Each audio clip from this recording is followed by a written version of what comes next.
So guys আসসালামু আলাইকুম, it's me Noman Hasan, welcome my new video. অনেক দিন পর একটা তোমাদের মাঝে ভিডিও নিয়ে এসেছি। আশা করি ভিডিওটা তোমাদের ভালো লাগবে। আর এই চ্যানেলে যদি নতুন হয়ে থাকো তাহলে অবশ্যই চ্যানেলটা সাবস্ক্রাইব করে দেবা। তো ভিডিওটা শুরু করা যাক। আজকে যে বিষয়টা নিয়ে কথা বলবো সেটা হচ্ছে নেইমারকে নিয়ে।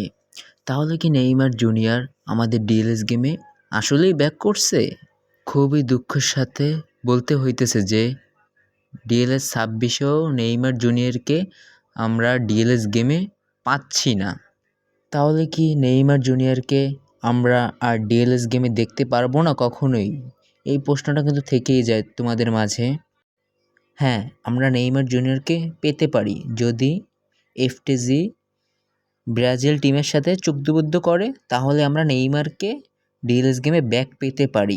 তাছাড়া আর কোনো সুযোগ নাই নেইমারকে ডিএলএস গেমে পাওয়ার। কারণ নেইমার জুনিয়র ক্লাব চেঞ্জ করে নাই এখনও সান্তোস ক্লাবের হয়ে খেলতেছে।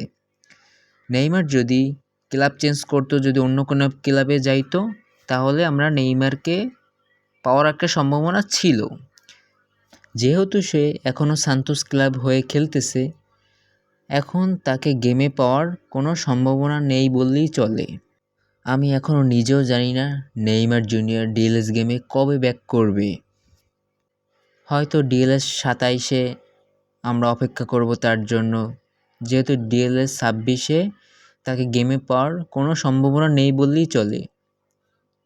আর তোমার কাদের কাদের আইডিতে নেইমার জুনিয়র আছে তারা অবশ্যই কমেন্ট করো।